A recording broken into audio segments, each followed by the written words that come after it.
মানুষ ভাবেন যে ধন অর্জন করা হলো অত্যন্ত গুরুত্বপূর্ণ। তিনি আজীবন ধন অর্জন করতে থাকেন, ধন অর্জন করার চেষ্টা করতে থাকেন। সে যাই হয়ে যাক না কেন, পরিশ্রম করতে থাকেন।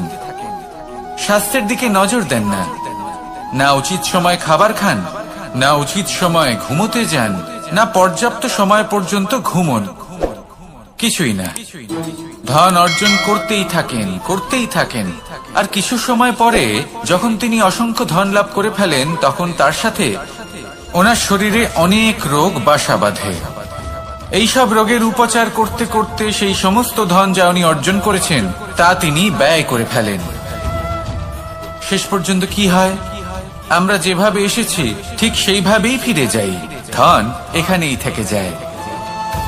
দেখুন, একটা অত্যন্ত গুরুত্বপূর্ণ কথা রয়েছে যে আপনার বোঝা উচিত। এই যে ধন, তার ব্যবহার করুন জীবনকে আরো ভালো করে তোলার জন্য। ধনের সদ্ব্যবহার করা উচিত, এমন যেন না হয় এই ধন আপনাকে ভোগ করে ফেলে। এই জীবনকে নিশ্চিত রূপে আরো শ্রেষ্ঠ করে তুলুন। কিন্তু এই ধন অর্জন করার এই প্রক্রিয়াতে নিজের সারা জীবনকে নষ্ট করে ফেলবেন না।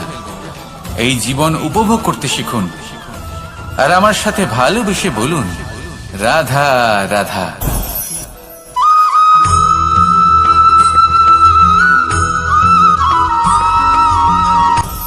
আপনি কখনো পর্বতের শিখরে উঠেছেন?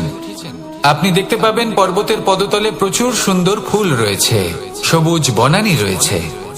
যত আপনি ওপরে উঠতে থাকবেন তত ফুল কমতে থাকবে, সবুজ বনানী কমতে থাকবে। আরো কিছুটা ওপরে উঠলে কাঁটা জাতীয় গাছ দেখতে পাবেন, শুকনো গাছ দেখতে পাবেন। আরো যদি ওপরে ওঠেন তাহলে পাষাণ দেখতে পাবেন। আরো উপরে উঠলে হিমখণ্ড দেখতে পাবেন। এই যে পর্বত, তা মনুষ্য জীবনের সব থেকে উত্তম উদাহরণ। মানুষ যখন সাফল্যের শিখরে পৌঁছতে চান, মহানুভবতার শিখরে পৌঁছতে চান, পথে যত আস্তে আস্তে উপরে উঠতে থাকেন ততই ভৌতিক বস্তু তার থেকে বিচ্ছিন্ন হতে থাকে। যদি তিনি সেই ভৌতিক বস্তুগুলি ত্যাগ না করতে পারেন তাহলে কখনোই সেই স্থানে পৌঁছতে পারবেন না। আর মানুষ যদি উচিত ত্যাগ করতে পারেন, পথে অগ্রসর হতে থাকেন, এগোতে থাকেন, তাহলে একদিন না একদিন তিনি মহানুভবতার, জ্ঞানের, সাফল্যের হিমের স্বাদ অবশ্যই লাভ করবেন। মনে রাখবেন, মানব জীবনে ত্যাগ হলো অত্যন্ত গুরুত্বপূর্ণ অংশ। আসুন আমার সাথে ভালোবেসে বলুন, রাধা রাধা।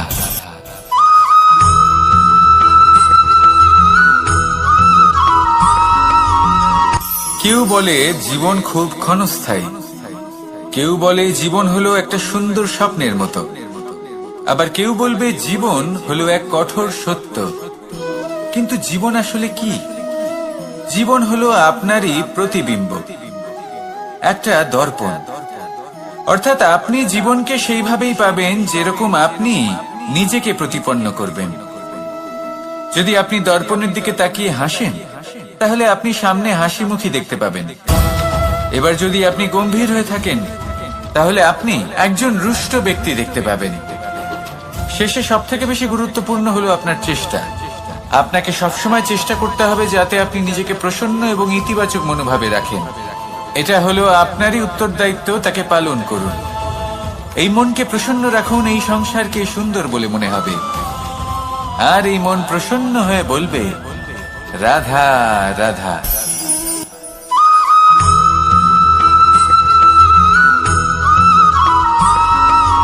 আমাদের শরীর প্রকৃতির সর্বশ্রেষ্ঠ রচনা। যে অঙ্গ প্রত্যঙ্গ আমরা লাভ করেছি, প্রত্যেকটির মধ্যে একটি নিজস্ব বার্তা রয়েছে। একটু ভেবে দেখুন, দুটি চোখ দিয়েছে দেখার জন্য, দুটি কান দিয়েছে শোনার জন্য, নাসিকাও আছে দুটি, দুটি হাত দিয়েছে দ্বিগুণ পরিশ্রম করার জন্য। কিন্তু জীব শুধুমাত্র একটি। তার উপরেও তীক্ষ্ণ বলিষ্ঠ দাঁত দিয়েছে তার রক্ষার জন্য। কখনো ভেবে দেখেছেন কেন?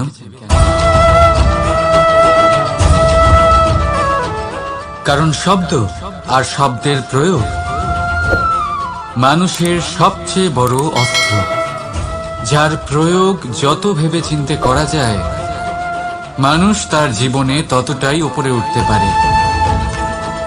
তাহলে মনে রাখুন, দেখুন, শুনুন আর বুঝুন বেশি, বলুন কম। রাধা রাধা।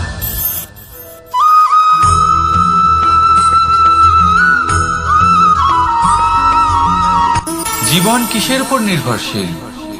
ধনের উপর। বৈভবের অনুভব যদি আপনি করতে চান, তাহলে তা পাবেন শুধু একতার দ্বারা, সংগঠনের দ্বারা। যদি আপনাকে উদাহরণ দিই, নিজের এই হাতটাকে দেখুন, 5টা আঙুল রয়েছে। কোনো একটা বস্তুকে নিজের একটা আঙুল দ্বারা তুলে ধরার চেষ্টা করে দেখুন, বড়ই কষ্ট হবে। তখন আপনি বুঝতে পারবেন, যখন এই 5টি আঙুল একত্রিত হয়, তখন কোনো কাজ কতটা সহজ হতে পারে। এটাই হলো শক্তি, একতার। সব থেকে ভালো উদাহরণ যদি আপনাকে দিই, তাহলে বাঁশি। এই বাঁশি থেকে অত্যন্ত মধুর সুর নির্গত হয়, যা সবার মন প্রসন্ন করে দেয়। এই কথা সত্যি। কিন্তু এই বাঁশি আমি একটা বা দুটো আঙুল দিয়ে বাজাতে পারবো না। আমাকে প্রত্যেকটা আঙুল ব্যবহার করতেই হবে, তবেই এর থেকে মধুর সুর নির্গত হবে, যা সকলকে প্রসন্ন করবে। ঠিক কিনা? ঠিক এইভাবেই যদি আপনি চান যে আপনার জীবনরূপী বাঁশি থেকেও মধুর সুর নির্গত হোক বা সবার মনকে প্রসন্ন করে তুলুক, তাহলে আপনাকেও জীবনে একতা নিয়ে আসতেই হবে। আপনি একাও কর্ম করতে পারেন, পথ চলতেও পারেন, সামনেও এগোতে পারেন, সাফল্যও লাভ করতে পারেন। কিন্তু যখন সকলে একসাথে এগোবেন, সেই পথে চলবেন, সেই কর্মই করবেন, তখন লক্ষ্যে অবশ্যই পৌঁছবেন, সাফল্য অবশ্যই লাভ করবেন। কিন্তু সেই সাফল্য এবং তার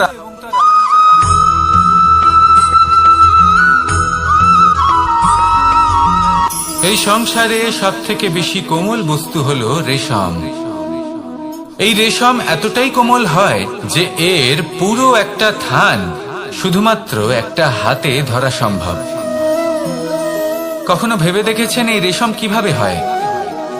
একটি কীট তার লালার দ্বারা উৎপন্ন হয়।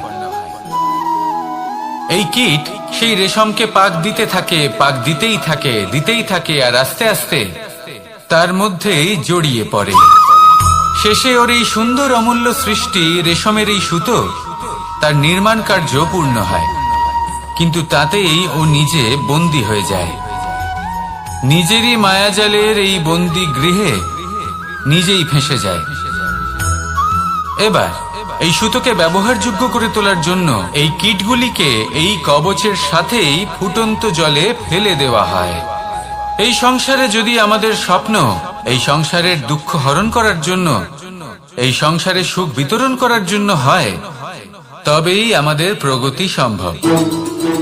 যদি আমাদের এই স্বপ্ন শুধুই আমাদের এবং আমাদের স্বার্থ সিদ্ধির জন্য হয়, তাহলে এই স্বপ্ন আমাদের অন্ধ করে দেবে, আমাদের অন্ধকারের পথে নিয়ে যাবে, আর আমরাও সেই কীটের মতো হয়ে যাব।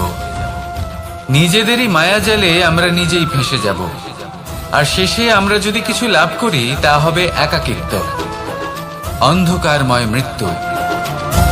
তাই স্বপ্ন অবশ্যই দেখুন, কিন্তু এমন ভাবে স্বপ্ন দেখবেন না যে তার এই বন্দিগৃহে আপনি নিজেই ফেঁসে গেলেন। স্বপ্ন দেখুন পরোপকারে।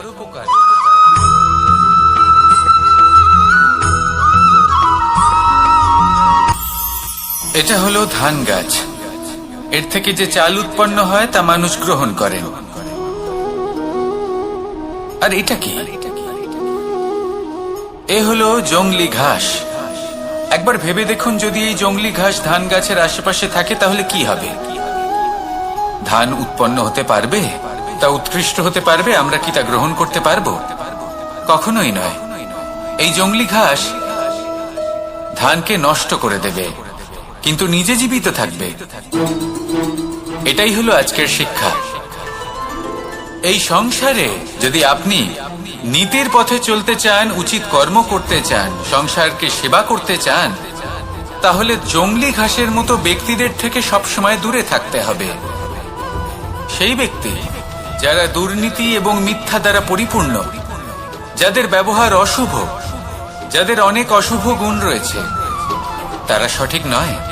সেই সকল ব্যক্তি যাদের চরিত্র অত্যন্ত দুষ্ট হয়, তারা হয় শুভ চরিত্রের ব্যক্তিকে একদম নষ্ট করে দেয়, নয় নিজের মতো বানিয়ে তোলে। তাই যদি আপনি নীতির পথে চলতে চান, এই সংসারের জন্য শুভ কর্ম করতে চান, তাহলে সেই সঙ্গ লাভ করুন যে সঙ্গ জ্ঞানে পরিপূর্ণ, যাদের মধ্যে অনেক গুণ আছে, যাদের থেকে প্রতিদিন কিছু শিখতে পারবেন।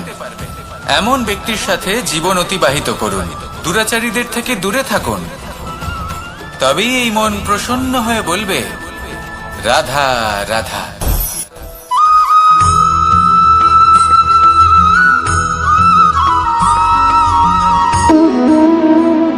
সম্পর্ক হলো আমাদের জীবনের একটি আধার। কিছু সম্পর্ক এমন যা আমরা জন্মসূত্রে লাভ করি, যেমন পরিবার, মা, বাবা। কিছু সম্পর্ক আছে যা আমরা জীবনে অর্জন করে থাকি, তা সে প্রেমের হোক, স্নেহের হোক বা বন্ধুত্বের। এই সকল সম্পর্ক লাভ করার বা গড়ে তোলার 5টি ধাপ রয়েছে। প্রথম ধাপ, কোনো ব্যক্তির সাথে আলাপ হওয়া, তার সাথে কথা বলা বা তাকে দেখা। দ্বিতীয় ধাপ, সে ব্যক্তিকে আমাদের ভালো লাগা। তৃতীয় ধাপ, আমাদের এটা চাইতে শুরু করা যে জীবনে এই ব্যক্তি যেন আমাদের বন্ধু হন, আমাদের জীবনে থাকেন, বা আমাদের কাউকে ভালোবেসে ফেলা। আর এটা আমাদের ভাবা বা চাওয়া যে সেই ব্যক্তি যেন আজীবন আমার সাথে থাকেন, আমার জীবনে আমার সাথী হয়ে। চতুর্থ ধাপ, লাভ করা। এবার এই ধাপটি অনেক মানুষের পক্ষেই খুবই সরল হয়, বড়ই সরলভাবে নিজেদের সঙ্গীকে লাভ করে থাকে। কিছু মানুষের জন্য এই ধাপ অত্যন্ত কঠিন হয়ে থাকে। অনেক প্রতিকূল পরিস্থিতির উপর জয়লাভ করে তারা সঙ্গীকে লাভ করেন, কিন্তু লাভ অবশ্যই করেন। এরপরে আসে পঞ্চম, অন্তিম এবং সব থেকে গুরুত্বপূর্ণ ধাপ। সেটা হলো সেই সম্পর্ক পালন করা। এটা হলো এমন এক বিষয় যা প্রত্যেক মানুষের শেখা উচিত। যদি ব্যক্তি নিজের জীবনে সম্পর্ক রক্ষা করতে শিখে যান, তবে প্রত্যেক সম্পর্ক তার জীবনকে স্বর্গ করে তুলবে। আসুন আর আমার সাথে ভালোবেসে বলুন, রাধা রাধা।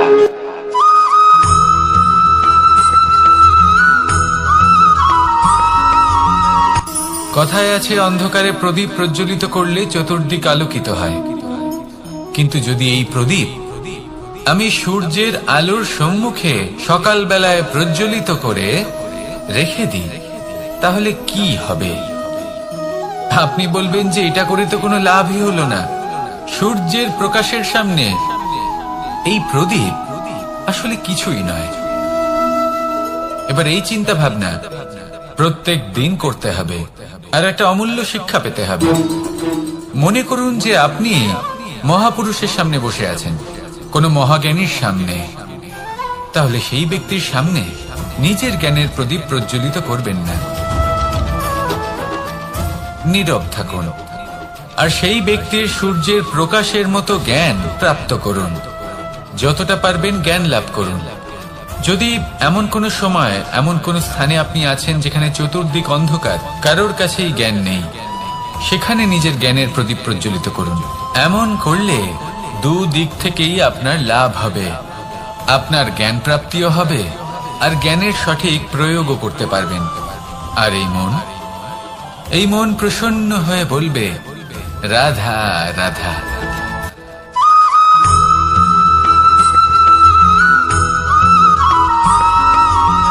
কথায় আছে যে এমন কোনো অক্ষর নেই যার দ্বারা কোনো মন্ত্র হয় না। এমন কোনো বনস্পতি নেই যা নিজেই একটা ঔষধি নয়। পৃথিবীর এমন কোনো ব্যক্তি নেই যার মধ্যে কোনো যোগ্যতা থাকে না। শুধু প্রয়োজন হলো যে ব্যক্তিকে আমরা খুঁজে চলেছি তাকে সঠিকভাবে চিনে নেওয়া। যদি তার যোগ্যতা, তার বিশেষত্ব আমরা বুঝতেই না পারি, তাহলে আর লাভ কি রইল? এই সংসারে এমন অনেক ব্যক্তি রয়েছেন যারা ছোট ছোট অসফলতার কারণে আপনাকে এটা বলে দেবে যে আপনি কোনো কাজের নন, আপনি হলেন মূর্খ, আপনি কিছুই করতে পারবেন না। এইসব কথায় কখনোই বিশ্বাস করবেন না, কারণ আপনি এবং প্রত্যেকটি জীব এই পরমাত্মা এবং এই প্রকৃতির সৃষ্টি যা অত্যন্ত বিশেষ। যদি আপনাকে উদাহরণ দিই তাহলে একদিকে আছে তরোয়াল, একটা বড় লম্বা তরোয়াল যার দ্বারা যুদ্ধ করা যায়, জয়লাভ করা যায়। আর অন্যদিকে রয়েছে একটা ছোট্ট সূঁচ, কিন্তু যে কাজ একটা ছোট্ট সূঁচ করতে পারে তা একটা তরোয়াল দ্বারা সম্ভব নয়। এর অর্থ হলো এটাই যে প্রত্যেকটা রচনা অত্যন্ত অমূল্য এবং অত্যন্ত বিশেষ হয়। তাহলে বিশ্বাস রাখুন যে আপনি অত্যন্ত বিশেষ একজন, আর প্রেমের সাথে বলুন রাধা রাধা।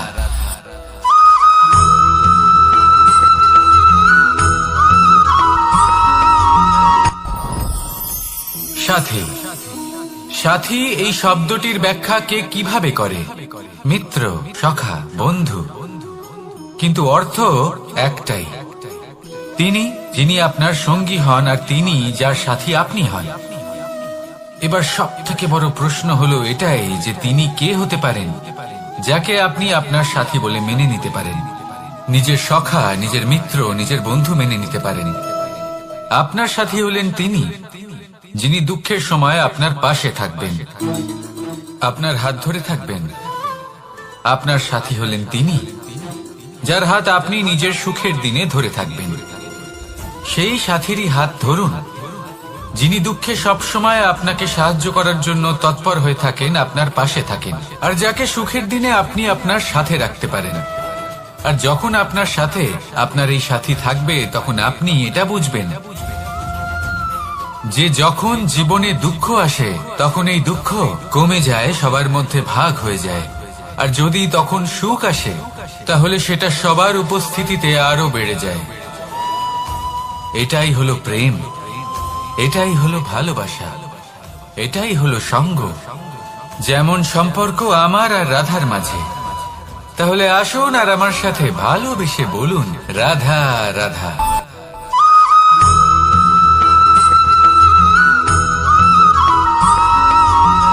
এই সংসারে প্রত্যেক মানুষ এটাই চান যে তিনি যেন ধনবান হন, আর্থিক অবস্থা তার ভালো থাকে, ওনার বাড়িতে লক্ষ্মীর আগমন হয়। কিন্তু সেটা হবে কি করে, সেটাই হলো প্রশ্ন।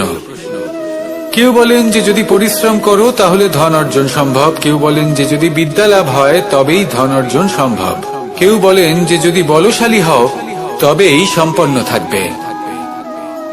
ভালো কথা, যদি তাই হয়ে থাকে তবে দিনমজুর সারা দিন পরিশ্রম করেন, তিনি কেন ধনী হন না? অনেকজন বিদ্বান মানুষ আছেন এই সংসারে, তারা কেন ধনবান হন না?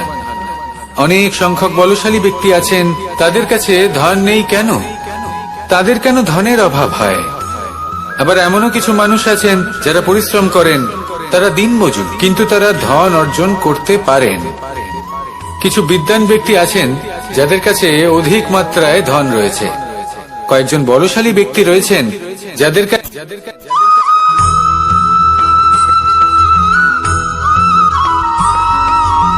এই সংসারে কখনো কোনো ব্যক্তিকে তার বাইরের পোশাক দেখে বিচার করার চেষ্টা করবেন না, এটা খুব বড় ভুল করবেন। যেমন আমরা জীবনে অনেক সময় এমন করি, ধরুন কোথাও একটা গাছ দেখলাম, খুব বিশাল আকারের একটা গাছ যেটা মাটির থেকে অনেক উঁচুতে পৌঁছে গেছে, যার বিশাল শাখা আছে। সেগুলো দেখে আমরা ভাবি যে এই গাছে হয়তো কত সুস্বাদু ফল আছে, আমরা সেই গাছের পরিচর্যা করতে থাকি। আবার অন্যদিকে হলো একটি তৃণ যেটা মাটি থেকে কিছুটা উঁচুতে পৌঁছেছে, কিন্তু সেই তৃণর নিচে, মাটির নিচে অত্যন্ত সুস্বাদু ফল বা সবজি জন্ম নেয়, যা আমাদের স্বাস্থ্যের পক্ষে অত্যন্ত উপকারী। সেই জন্য কখনো আবরণ দেখে কাউকে বিচার করতে চেষ্টা করবেন না, তার বদলে এটা বোঝার চেষ্টা করুন যে আপনার সামনে যে ব্যক্তি আছে বা বস্তু আছে তার বিশেষত্ব কি। যদি এই বিশেষত্ব বোঝার ক্ষমতা আপনি অর্জন করেন, যদি এই শিল্প আপনি নিজের ভেতরে জাগ্রত করেন, তাহলে এই সংসারে বিশেষত্ব কি সেটা আপনি জানতে পারবেন। আর এই সমস্ত খেলা দৃষ্টি থেকে নয়, দৃষ্টিভঙ্গি থেকে জন্ম নেয়। দৃষ্টিভঙ্গি সবসময় শুভ রাখুন আর আমার সাথে ভালোবেসে বলুন রাধা রাধা।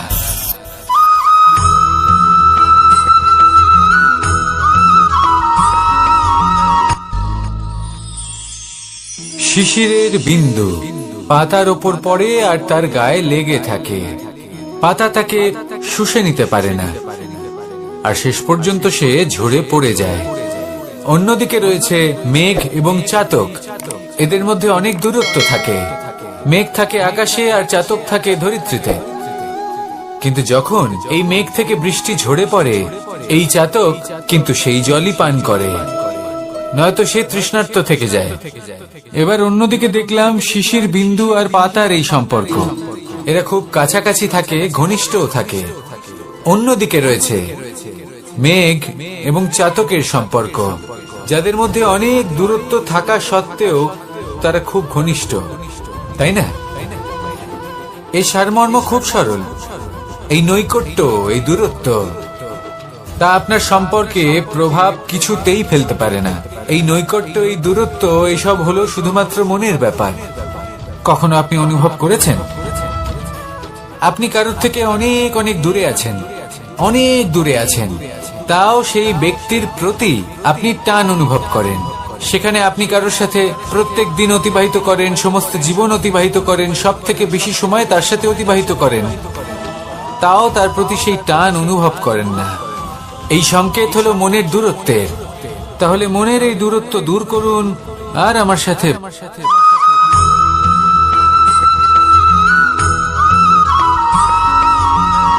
কেউ বলে জীবন খুব ক্ষণস্থায়ী, কেউ বলে জীবন হলো একটা সুন্দর স্বপ্নের মতো, আবার কেউ বলবে জীবন হলো এক কঠোর সত্য। কিন্তু জীবন আসলে কি?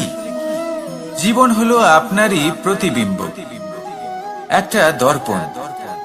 অর্থাৎ আপনি জীবনকে সেইভাবেই পাবেন যেরকম আপনি নিজেকে প্রতিপন্ন করবেন।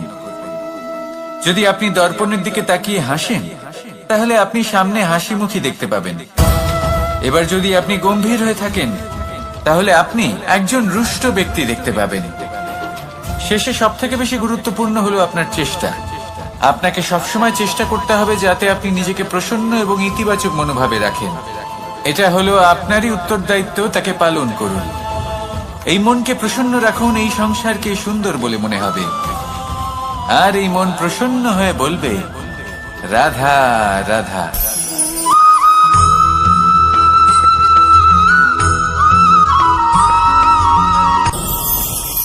ভয়ের সাথে আমরা সবাই পরিচিত, কষ্ট আমরা সবাই পেয়েছি।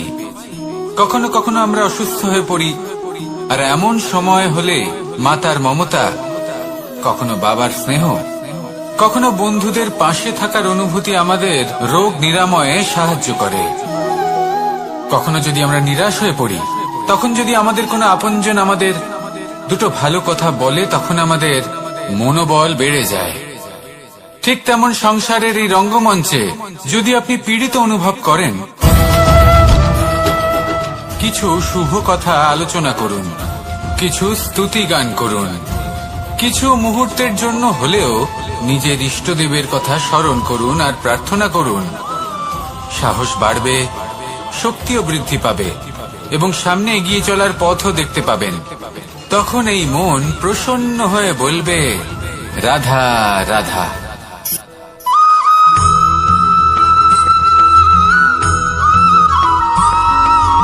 ফিরে আসছিলেন এবং তাদের ফেরার পথে হঠাৎ করে কোথাও থেকে একটি বাছুর চলে এলো। এই দুই বোন ভয়ভীত হয়ে গেলেন আর তাদের হাত থেকে সেই আটা পড়ে গেল, মাটিতে মিশে গেল। এবার এই পুরো ঘটনাক্রমে যদি কারোর বিন্দুমাত্র লাভ হয়ে থাকে, বিন্দুমাত্র আনন্দ পেয়ে থাকে, তাহলে সে কে? সেই ছোট বোন, যিনি মাঝে মাঝেই গমের দানা তুলছিলেন এবং খাচ্ছিলেন। কিছুটা হলেও উনি আনন্দ লাভ করেছিলেন। এবার এরকমই হলো আমাদের জীবনে ভক্তি এবং ভালোবাসা সংক্রান্ত বিষয়। মানুষ নিজের জীবনের দৈনিক কাজে এতটাই ব্যস্ত হয়ে পড়েন, প্রত্যেকদিন শুধু কাজ কাজ কাজ কাজ করতে থাকেন, আর তাতে ভক্তি এবং ভালোবাসার জন্য সময় বার করতেই পারেন না। দেখুন, জীবনে ভক্তি আর প্রেমের এই যে ছোট ছোট মুহূর্ত আছে, এগুলো যদি আপনি যাপন করতে পারেন, তাহলে তাতেই আপনি তৃপ্তি লাভ করবেন। বাকি সবই আপনার ব্যর্থ বলেই মনে হবে। জীবনে যখনই আপনি কোনো কাজ করবেন, ঈশ্বরের প্রতি সমর্পিত হয়ে সেই কাজ করুন। আর যখনই সময় পাবেন, তাহলে সেই সময় নিজের আপনজনদের দিন, যাদের আপনি ভালোবাসেন, তাদের প্রতি যত্নবান হন, তাদের শুভাকাঙ্ক্ষী হন। এই প্রেম আর ভক্তির ছোট ছোট মুহূর্তগুলো আপনার জীবনকে চরিতার্থ করে তুলবে। আসুন আমার সাথে ভালোবেসে বলুন, রাধা রাধা।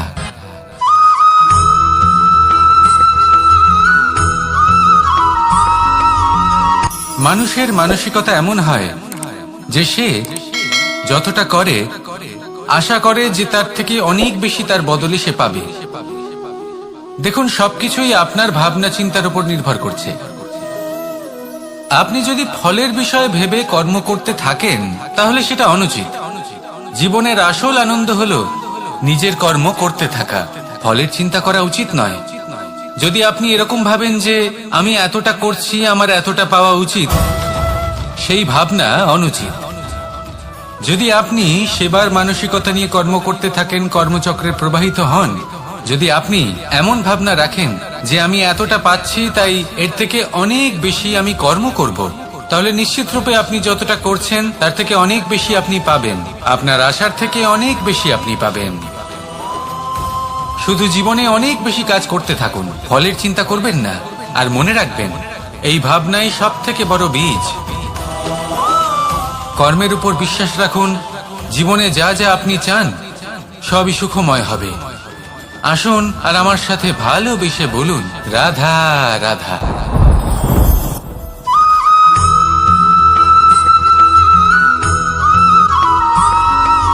প্রত্যেক মানুষ নিজের জীবনে হীরক তথা হীরে এবং দর্পণ এই দুই দেখেছেন। এই দুই হলো সাদা এবং এরা দুজনেই আলোর প্রতিফলন ঘটায় এবং এরা দুজনেই উজ্জ্বল হয়ে ওঠে। আপনি হয়তো মনে মনে ভাবছেন যে এটা কি ধরনের তুলনা করছি। একটা হীরে তো রত্ন, তার মূল্য দর্পণের থেকে অনেক গুণ বেশি। কিন্তু হীরে থাকাতে দর্পণের মূল্য কিন্তু কোনো অংশে কমে যায় না, তাই না? মানুষ যখন হীরে নিজের হাতে নেয় তখন সবার আগে কি খোঁজে? দর্পণ, যাতে তার মধ্যে দিয়ে দেখে সে বুঝতে পারে যে সেই হীরে আদৌ তার শোভাবর্ধন করছে কিনা, তাকে ভালো দেখাচ্ছে কিনা, প্রসাধনের জন্য সেটা ব্যবহার করা ঠিক হবে কিনা। অর্থাৎ হীরের উপস্থিতিতে দর্পণের গুরুত্ব কম হলো না, দর্পণের কারণে হীরের মূল্য বোঝা গেল। আমাদের জীবনেও ঠিক এরকমই ঘটে।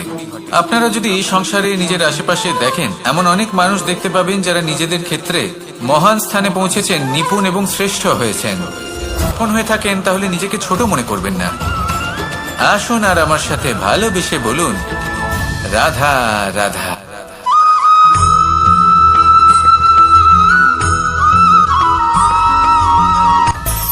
মানুষের মধ্যে একটা বিচিত্র প্রবৃত্তি থাকে, অন্য সকলের বিষয়ে, তাদের জীবনের বিষয়ে, তাদের ব্যক্তিত্বের বিষয়ে, তাদের ভবিষ্যতের বিষয়ে অনুমান করা। এটা হলো অনুচিত। কারোর অতীতকালকে দেখে লোকে ভবিষ্যৎ বলে দিতে পারেন, বর্তমানকে দেখে ভবিষ্যতের বিষয়ে অনুমান করে ফেলেন। উদাহরণ দিতে হলে বলবো, কোনো দাসকে দেখুন, ওকে দেখে লোকে বলে যে ওর ভবিষ্যৎ সেটাই হতে পারে, অনুমান করে ফেলেন। আর এই রাজাকে দেখুন, উনি তো কত সুখী হবেন, উনি তো জগতের সব থেকে অধিক সুখী মানুষ, কত সুখ সুবিধা আছে ওনার কাছে, ধারণা করে ফেলেন। তবে সত্য তো এটাই যে কারোর ব্যক্তিত্বের বিষয়ে, তাদের ভবিষ্যতের বিষয়ে আপনি পূর্ণ সত্য কখনোই বলতে পারবেন না, শুধু অনুমান করতে পারবেন। আর এই অনুমান করে সত্যি কোনো লাভ হয় না, কারণ এই কাল সেটা হলো অত্যন্ত শক্তিশালী। কালো থেকে কালোতর কয়লাকেও হীরেতে পরিণত করতে পারে, অনেক বড় বড় রাজাকেও বিদূষক বানিয়ে ফেলতে পারে এক মুহূর্তেই। তাহলে আপনি অনুমান করে কি লাভ? কি পেলেন অনুমান করে? সেই জন্য কারোর বিষয়ে কোনো অনুমান করবেন না, তার ভবিষ্যতের বিষয়ে অনুমান করতে যাবেন না, কারোর বিষয়ে কোনো ধারণা করে নেবেন না। কিছু করতে হলে ভালোবাসুন, সবার মধ্যে ভালোবাসা ছড়ান, সবার মধ্যে ধন্যাত্মক ভাব ছড়ান। এই মন প্রসন্ন হয়ে বলবে, রাধা রাধা।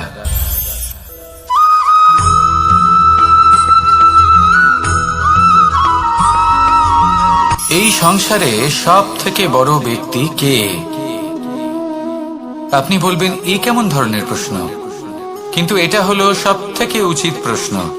কেউ এর উত্তর দেবে যে সেই মহাপ্রতাপী রাজা তিনি হলেন সব থেকে বড় ব্যক্তি, সেই বড় রাজনীতিবিদ তিনি সব থেকে বড় ব্যক্তি। আমি আপনাকে জানাই যে সংসারের সব থেকে বড় ব্যক্তি হলেন তিনি, যার সাথে দেখা করলে আপনি নিজেকে ছোট মনে করবেন না। কোন ব্যক্তি যিনি সব থেকে বেশি শক্তিশালী, আপনি যদি তার সামনে যান তাহলে উনি আপনার অন্তরের শক্তিকে বাইরে বের করে আনবে, আপনার অন্তরের লুকিয়ে থাকা শক্তিকে জাগ্রত করতে প্রেরণা প্রদান করবে। তিনি হলেন বড় ব্যক্তি, তিনি হলেন মহান ব্যক্তি। তিনি নন যিনি নিজের বল এবং ঐশ্বর্য দ্বারা আপনাকে তার সামনে ছোট প্রমাণ করবেন। এবং সেই জন্য মহাদেব আমার আরাধ্য হলেন আমার খুব প্রিয়। কারণ রাজা হোক বা ফকির, কেউ যদি ওনার সামনে যান তাহলে সে নিজেকে ছোট মনে করেন না। আপনিও যদি জীবনে অনেক বড় হতে চান তাহলে কাউকে কখনো নিজেকে ছোট মনে করতে দেবেন না। তার অন্তরে বড় হয়ে ওঠার প্রেরণা প্রদান করুন।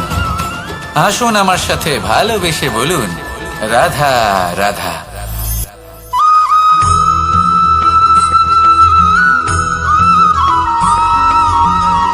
জীবন কিসের উপর নির্ভরশীল? ধনের ওপর? বৈভবের অনুভব যদি আপনি করতে চান তাহলে তা পাবেন শুধু একতার দ্বারা, সংগঠনের দ্বারা। যদি আপনাকে উদাহরণ দিই, নিজের এই হাতটাকে দেখুন, 5টা আঙুল রয়েছে। কোনো একটা বস্তুকে নিজের একটা আঙুল দ্বারা তুলে ধরার চেষ্টা করে দেখুন, বড়ই কষ্ট হবে। তখন আপনি বুঝতে পারবেন যখন এই 5টি আঙুল একত্রিত হয় তখন কোনো কাজ কতটা সহজ হতে পারে। এটাই হলো শক্তি, একতার। সব থেকে ভালো উদাহরণ যদি আপনাকে দিই তাহলে বাঁশি। এই বাঁশি থেকে অত্যন্ত মধুর সুর নির্গত হয় যা সবার মন প্রসন্ন করে দেয়। এই কথা সত্যি, কিন্তু এই বাঁশি আমি একটা বা দুটো আঙুল দিয়ে বাজাতে পারবো না। আমাকে প্রত্যেকটা আঙুল ব্যবহার করতেই হবে, তবেই এর থেকে মধুর সুর নির্গত হবে যা সকলকে প্রসন্ন করবে, ঠিক কিনা? ঠিক এইভাবেই যদি আপনি চান যে আপনার জীবনরূপী বাঁশি থেকেও মধুর সুর নির্গত হোক বা সবার মনকে প্রসন্ন করে তুলুক, তাহলে আপনাকেও জীবনে একতা নিয়ে আসতেই হবে। আপনি একাও কর্ম করতে পারেন, পথ চলতেও পারেন, সামনেও এগোতে পারেন, সাফল্যও লাভ করতে পারেন। কিন্তু যখন সকলে একসাথে এগোবেন, সেই পথে চলবেন, সেই কর্মই করবেন, তখন লক্ষ্যে অবশ্যই পৌঁছবেন, সাফল্য অবশ্যই লাভ করবেন। কিন্তু সেই সাফল্য এবং তার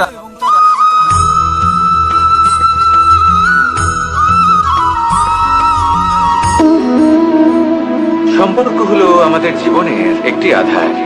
কিছু সম্পর্ক এমন যে আমরা জন্মসূত্রে লাভ করি, যেমন পরিবার, মা, বাবা। কিছু সম্পর্ক আছে যে আমরা জীবনে অর্জন করে থাকি, তা সে প্রেমের হোক, স্নেহের হোক বা বন্ধুত্বের। এই সকল সম্পর্ক লাভ করার বা গড়ে তোলার 5টি ধাপ রয়েছে। প্রথম ধাপ, কোনো ব্যক্তির সাথে আলাপ হওয়া, তার সাথে কথা বলা বা তাকে দেখা। দ্বিতীয় ধাপ, সে ব্যক্তিকে আমাদের ভালো লাগা। তৃতীয় ধাপ,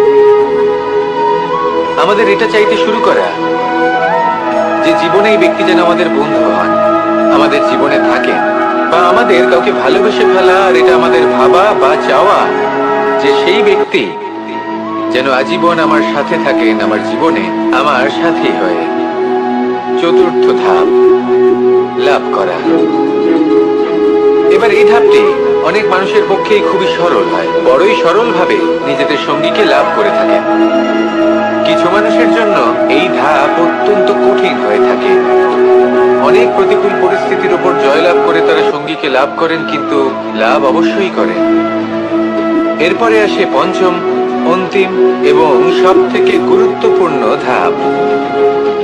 সেটা হলো সেই সম্পর্ক পালন করা। এটা হলো এমন এক বিষয় যা প্রত্যেক মানুষের শেখা উচিত।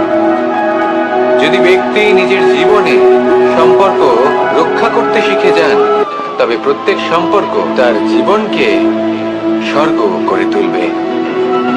আসুন আর আমার সাথে ভালোবেসে বলুন, রাধা রাধা।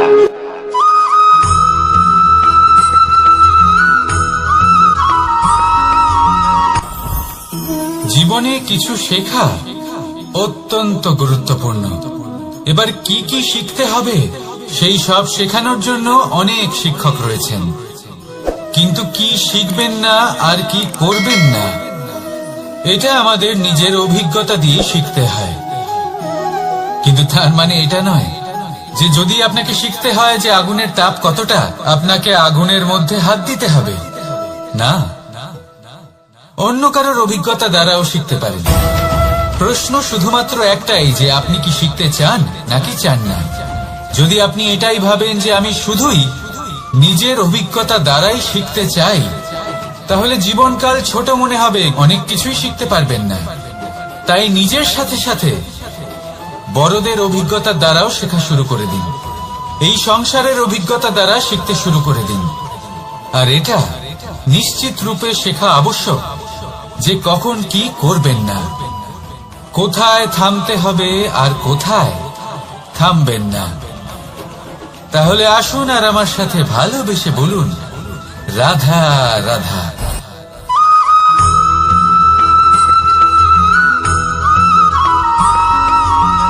ভালো, শুধু ওনাদের কঠোর ব্যবহার দেখলে আমরা একটু ভয় পেয়ে যাই।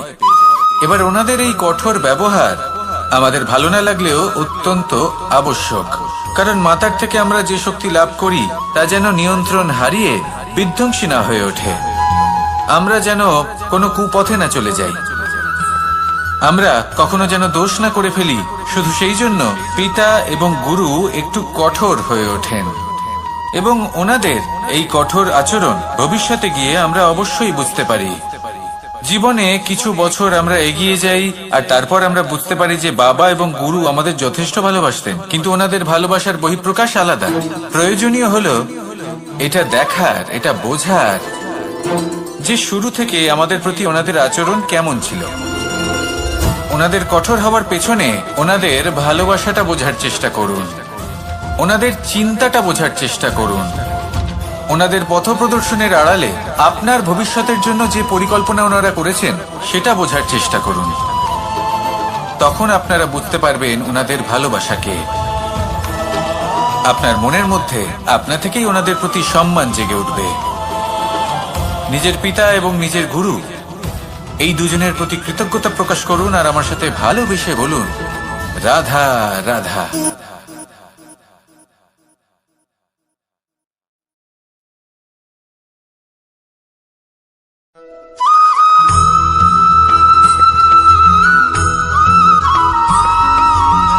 পঞ্চতত্ত্বের মধ্যে দ্বিতীয় তত্ত্ব হল ধরণী, ভূমি, যাকে আমরা ধরণী মাতা বলি। এই ধরণী ধৈর্য ধারণ করে, আর এর উপরেই আমাদের সমগ্র সংসার নির্ভরশীল। কারণ এই ভূমি সহ্য ক্ষমতা রাখে, এর সহ্য ক্ষমতা হলো অপরিসীম। সন্তান যতই আঘাত প্রদান করুক না কেন প্রেম পূর্বক সহ্য করে, আর তার বদলে অমূল্য রত্ন প্রদান করে। সন্তান যদি হাল চালায় তাহলে তার বদলে তাকে অন্ন প্রদান করে। এটাই হলো ধরণী। এবার এর থেকে আমরা কি শিক্ষা পেতে পারি? এটাই যে কারোর জন্য কিছু করা বা কাউকে কিছু দেওয়া মনে কোনো কামনা ছাড়াই। আর এই কথাটা বুঝে যান, যদি কারোর জন্য কামনা না রেখে বা কোনো পাওয়ার আশা না রেখে কারোর জন্য কিছু করেন বা কারোকে কিছু দেন, যদি এটা আপনি শিখতে পারেন তবে আপনি ভালোবাসতে শিখে গেছেন। আর সেই জন্যই এই ধরিত্রীকে মাতা বলা হয়, কারণ মাতা শুধু উনি নন যিনি গর্ভে সন্তানকে ধারণ করেন, মাতা তো উনিও যিনি জীবন বাঁচতে শেখান, যিনি জীবন বাঁচার উদাহরণ প্রদান করেন। তাহলে ধরণীর থেকে এই নিঃস্বার্থ ভাব শিখুন, নিঃস্বার্থ ভালোবাসা শিখুন, আর এই ভালোবাসার সাথেই বলুন, রাধা রাধা।